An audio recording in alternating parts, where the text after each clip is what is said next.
So our 7:30 guest, 8:30 for those who are on the East Coast, she is on. So we're going to go ahead and bring her on a little early since the first guest wasn't with us tonight. And Curtis, congratulations again on winning your copy of the book, the 272. So our next guest is Elena Neely, and she is a children's author. She is going, and she has on her t-shirt, her Black Authors Matter t-shirt, and she is going to be at the National Black Book Festival. So we'll get to meet her in person there. But for now, she's on Black Authors Matter TV to tell us about her book. And I think she has more than one. So welcome to Black Authors Matter TV. Thank you, Ms. Gwen, and good evening, Dr. Rhonda. Good evening to you. Thank you for joining us tonight. Thank you. So tell us about what motivated you to start writing the books that you've written. Well, thank you so much. I can't even tell you how long it was that I dreamed of being a children's book author, not an author, but a children's book author, because not only did I find a love of reading, but more than anything, I had a daughter and she loved books and we loved books together. And we spent a lot of time as a family involved in books. So there was always this desire to find certain books that I hadn't seen before. And so I said, I want to write children's books. So for a long time I did.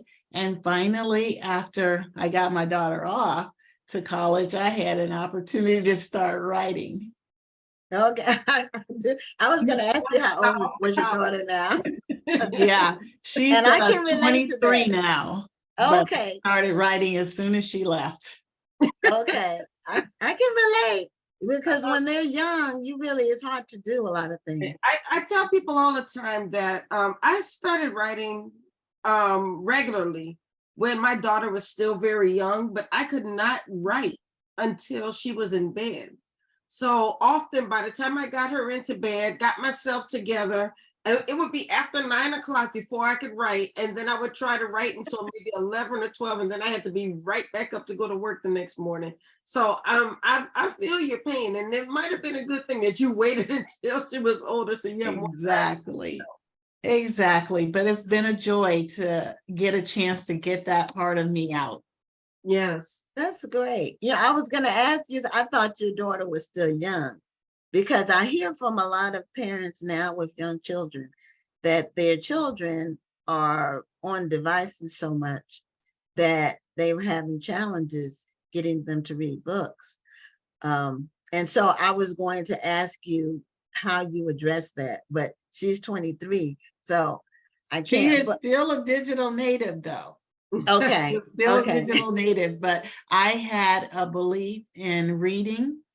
And that is kind of the concept behind the business of Blessons for Living. And it's not just the books and what they entail, it's the time parents have reading the kids' books. So my books are really not just for kids, but it's really for parents to read the kids and to be able to impart to them things that are going to help their lives, but they're entertaining at the same time. So I would love to tell you that it was written to try to get kids out of the actual phone, because my daughter did get into the phone and she spent a lot of time on the phone. However, we made time for reading time. Okay. That's wonderful. That, when you put that into a child when they're still young, even if they do start doing the phones and the video games or whatever else, they're always going to come back. Amen. Amen. Yeah, they need to be exposed to books early on. And it can be a digital book, but a physical book, the tactile experience is different. Nothing like it. Nothing like turning the pages and talking about it and sharing it. it's not as easy to do. And parents, they'll say, oh, I can't get them off of there, whatever. But okay, you paid for the device. That's one thing. you pay. They wouldn't have it if you didn't pay for it. And so you have to make that. You can't be scared of your children. You can't. I will say that there know. is a way to meet them in the middle. What I found when my daughter was younger and she was into YouTube Right. and everything else, Mhm. she also told me, and I found out that kids are still using it. She told me about this thing called Wattpad. So they were Oh. reading, but they were reading in smaller chunks online. So people were still able to write and they were able to read, but they were still getting that digital fix. So there is a way to meet kids halfway. Because it's right now in this day and age, it's really hard to tear people away from social media, even as adults. It's Yeah. hard to pull us away from social media because if I say I don't want to do social media for the week, I'm like, shoot, I still got to promote my business, still got to promote my book. Right. I still have to get in touch with certain people. So, it's harder to pull away from it. So if you're able to meet them halfway and use something like a Wattpad or Kindle Vella is another one, then it's still giving them the opportunity to read. Absolutely. And I'll just add that we love taking trips to the library to get books. We had a little a bag, and it was like it was time to go, and she could pick 5 books, and she had a good time finding those 5 books, and we turn it over at least every 2 weeks. We'd go back.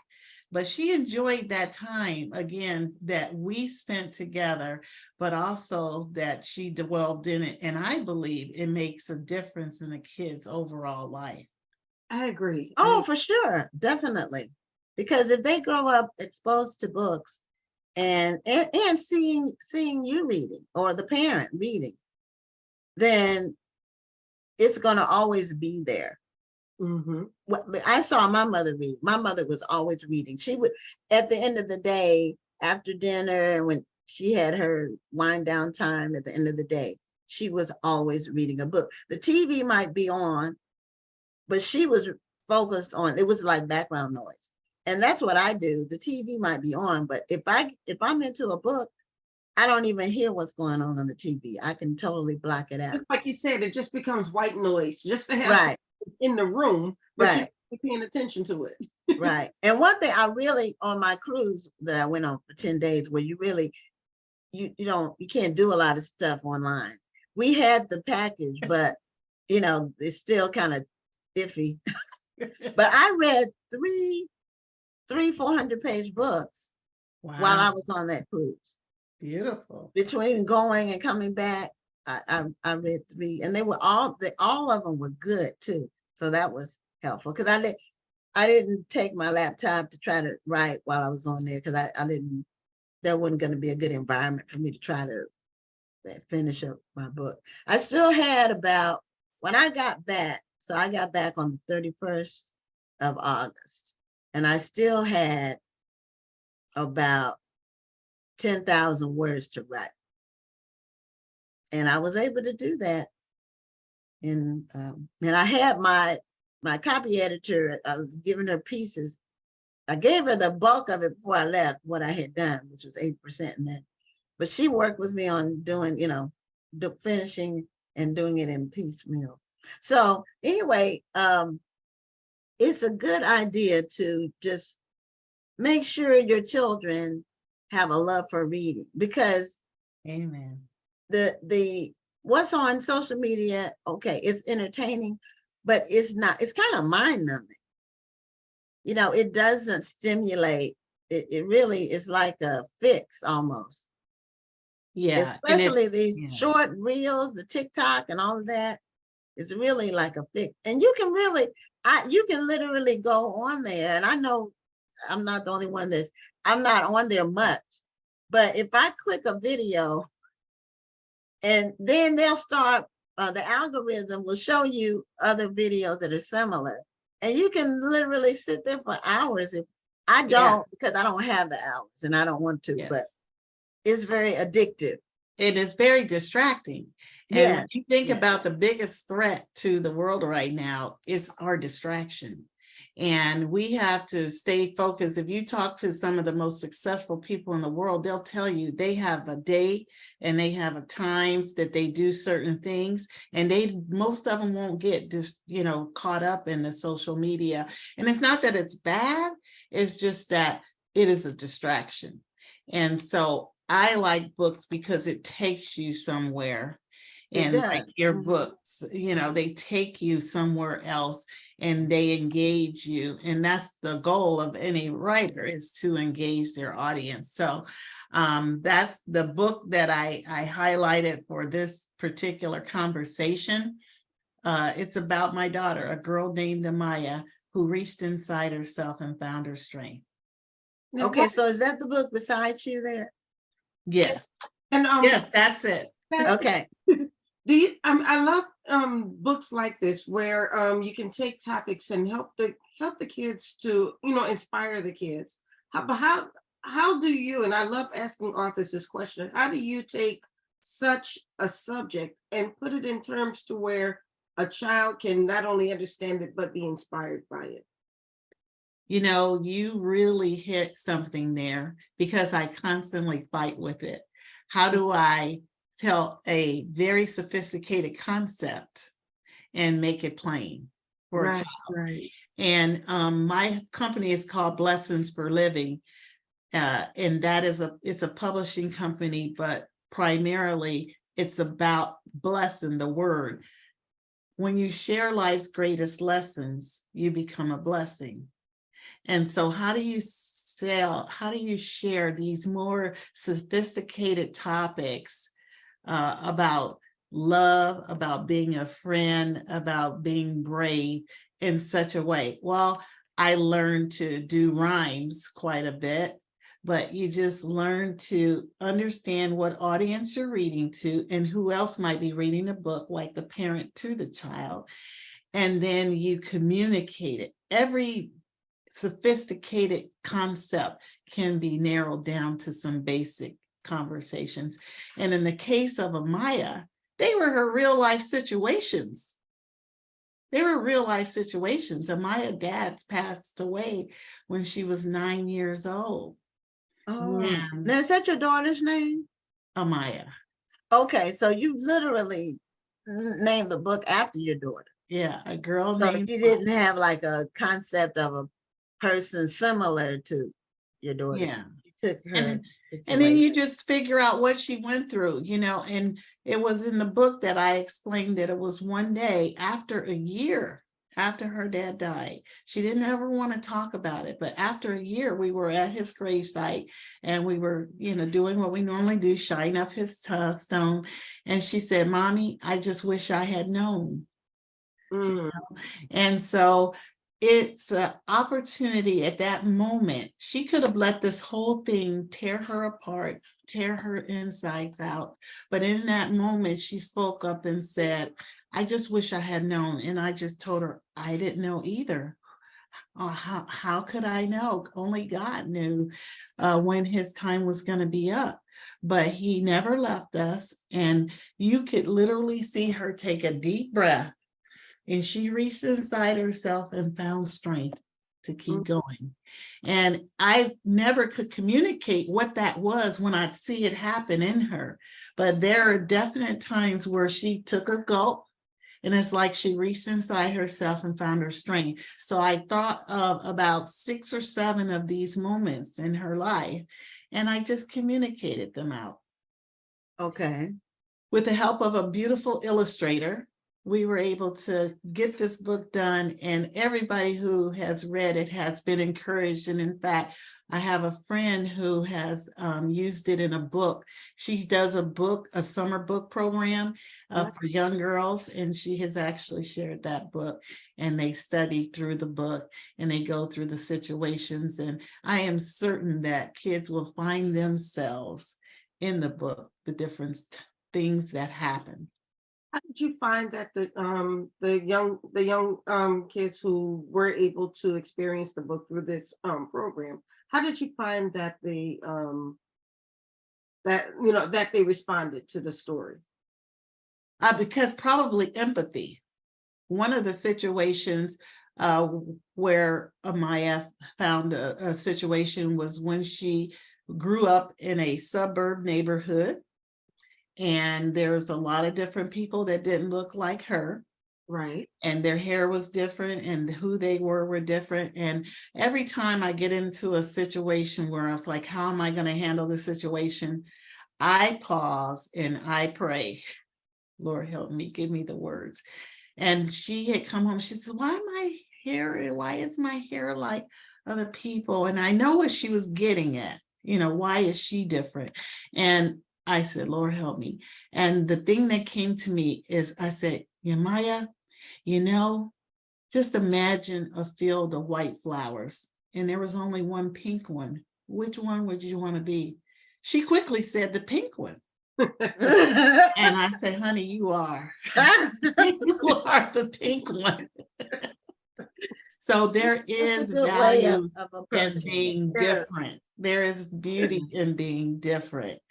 And you could see her in that moment, take that gulp and say, okay, I'm going to reach inside myself and keep stepping forward with a little pride.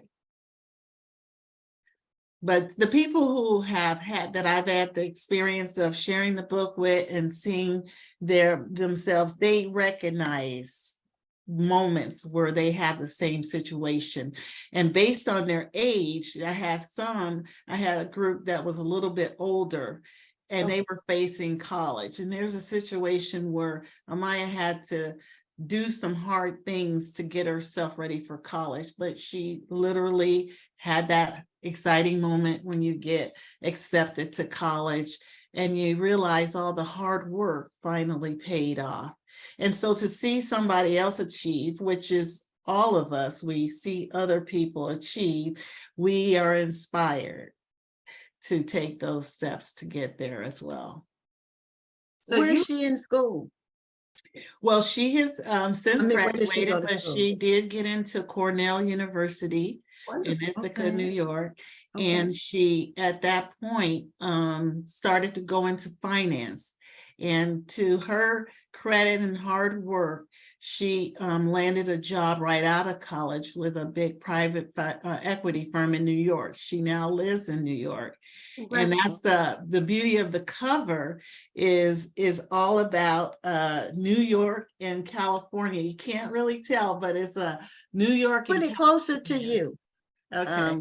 No, it's the brightness. Is it the light? Is it the light? It may be the light. Okay. It may be the light, but back there you can see there's remnants of a palm tree, but the Statue of Liberty. You know what I mean? So it gives you the feel of both California and New York, because that's where her journey and all those moments happen, is through one side of the coast to the other side of the coast. So when we're talking about your cover, I was thinking to myself, the cover design is always exciting. To get people to pick up the book, it has to be attractive. Yeah, but you already have a title, you're kind of, and then you get the book made, you know what I'm saying? It's just fun. It's a fun part of being. I don't know where Exodus from Treachery came from, but because I didn't have a total story, I just had like a remnant.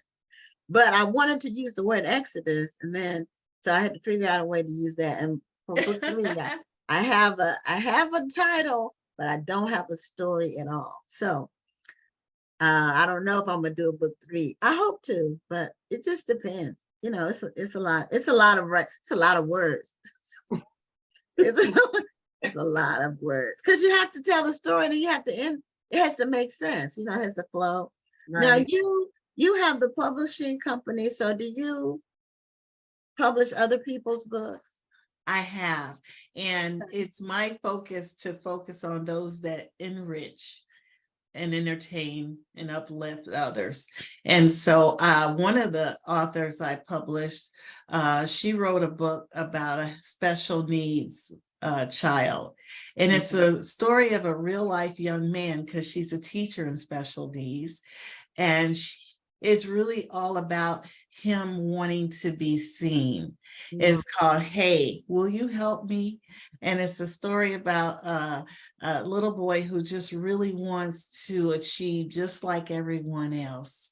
And it really just takes someone to see that desire. And he has a tight-knit family that does that. But it's a great story about this little boy. And the illustrator for that book happened to be a relative. So it was a really great coming together of a family to actually put this book together. And it's really exciting. Did you use the same illustrator for all 3 books?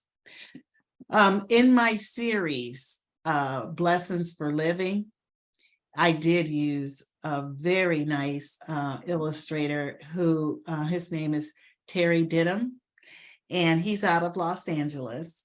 And I met him through a cousin, my cousin.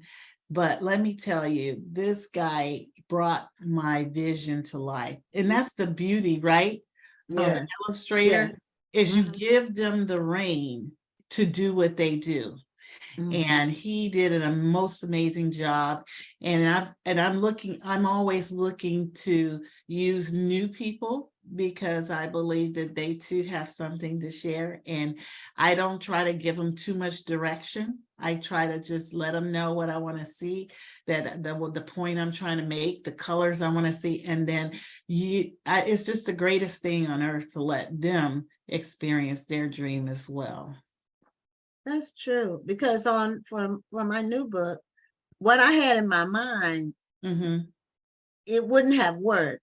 And he tried to do something similar, but it didn't look right. And then he said, well, what if I do this? And then he did it. I said, that's perfect. So what he ended up doing, I didn't even have that idea for it. He did it. Now for the redo on the Genesis files, I knew what I wanted for that, but what I had in my mind didn't work. And then too, I went and looked at other books in the genre, other book covers. I spent some time. I just looked at a whole bunch of different book covers. And I said, most mysteries have one. If they have a person, it's only one person on the cover, if they have a person. Yeah, but I like the idea of the theme. And the 3-book theme that I did with Blessings for Living, I kept the main title, Blessings for Living, but I gave it a different subtitle. So the first one, Blessings for Living, Planting Seeds of Greatness, Blessings for Living, The Best of Being, and then Blessings for Living, Always Remember and Never Forget. And it's so what age group are your books for? What's the target? I would say, I have to say 0, because I again believe parents should read to children, but I'd say 0 to 12. Okay. And they can read them and then get something from them, because the books grow with the child, believe it or not. It's a series, but even the visuals on the book, they change with the child, and you almost see the kids grow up. And it's 2 kids on the book. And the other thing about every book is there's a rainbow, because there's always hope in a rainbow. And so, but the concepts are 30 of life's greatest lessons packed in this 3-book series. When you talk about the best of being, it is about being brave, being yourself. The first one is about basic concepts, planting seeds of greatness, thinking time, getting your sleep, doing your best. But by the time you get to always remember and never forget, you're talking about forgiveness is free, the power of one, believe in your dreams, those kind of concepts. So they kind of grow up. And so that's why they range from that amount of time. And honestly, every one of the 30 blessings are concepts that have biblical background. Okay. I mean, everything in every one of those concepts. And so what happened was I decided to create a workbook. So I literally have a workbook that Okay. has and it's already in a church in California, but every concept has about 4 or 5 verses. And then it actually has a thing you could do to reinforce that verse in a Sunday school concept. And then there's a prayer at the end. And Okay. so it's been a blessing to be given the gift to actually write the books. And so a lot of the books that I write are based on what I believe the Lord gives me to write. A lot of educators have said that having a workbook or some sort of companion activity book or something like that with the books is helpful in them actually bringing it into the school, into the curriculum. Great. So I'm thinking about something like that myself for, Yes. some of my children's books. I just hadn't gotten around to it, but Yes. but And did you think of it yourself, or did you have someone ask you about the workbook? No, I just started noticing as I did my regular prayer that, oh my God, there's something about being brave. Oh my God, there's something about the power of one, every concept. Okay. And I said, let me start looking into it. And I did like 3 different lessons, and it was a direct correlation. So I went straight to my pastor and I said, what about this concept? If I put something like this together, would you test it in your Sunday school program? And of course she loved it. And I say, of course she loved it, because who wouldn't want to get this down in their youth heart?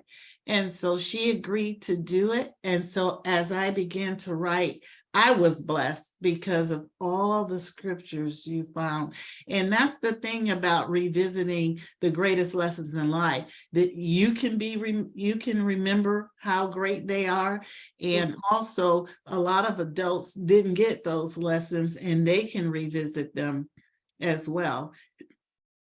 Especially those scriptures that, we have to hide in our heart, so that's what I ended up doing. And I just want to, before it gets too late, I just want to thank you, Miss Gwen, because, I'm sure I wasn't the best registrant.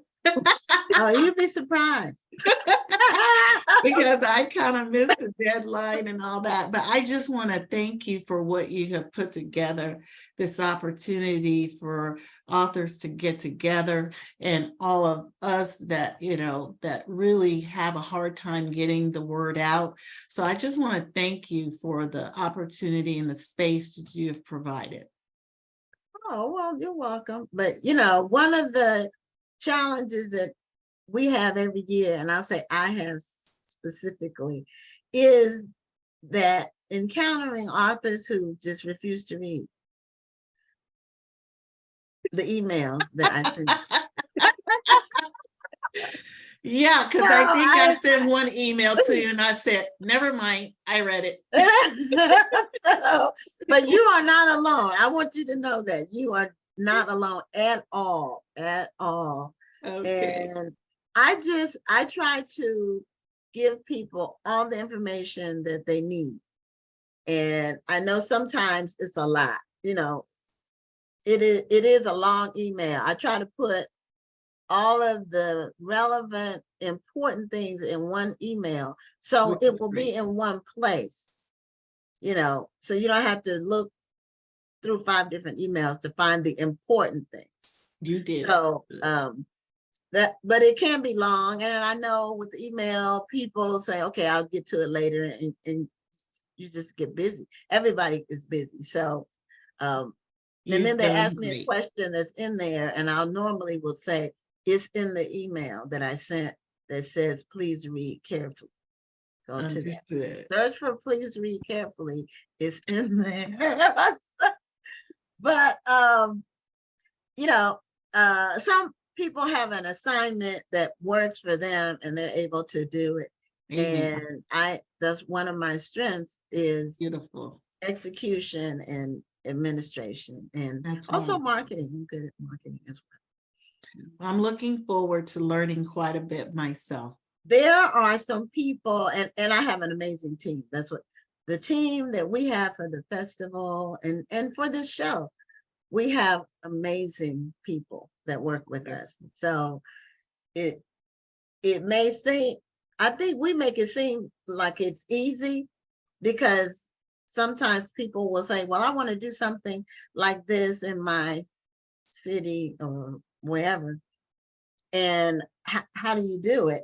Well, you start with 25 years of experience and exposure to thousands of authors. That's something you build over time. It's not something you can just say, okay, up and do, because it's just years and years and years and years of work. But it's something that's needed. It helps so many people. There's so many relationships that are formed, and you'll see there's so many people you will meet, and I find it very gratifying that people get together, and then after the festival, I see they post pictures that they did some other things together. They work together because they met some people who were like-minded with similar That's goals. what I was mentioning earlier. It's all about connections and networking. And many of the people that I've met at the conference, I'm still in touch with today. And we don't just get in touch just to sell each other something. We get in touch. Hello, how you doing? How can I support you? Blah blah blah. That's wonderful. And collaborate. There's a lot of collaborating. So we only have 2 minutes left, and we want to make sure people know how to get your books. And also, you're going to be in Houston in 3 weeks at the National Black Book Festival. But tell people how they can get your books. And are they in your name, or are they in your website and the Amazon, wherever? My name is Elena Neely, and I am on Amazon, and I have my own site called Blessons for Living. Now, again, that's BLESSONS, because I put the word blessing and lesson together. But on Amazon, all the books are there. The workbook is there, and on my site as well. And you can learn more about the author and the illustrator, etc. But I would love to share this one thing about the lessons, and now in with that.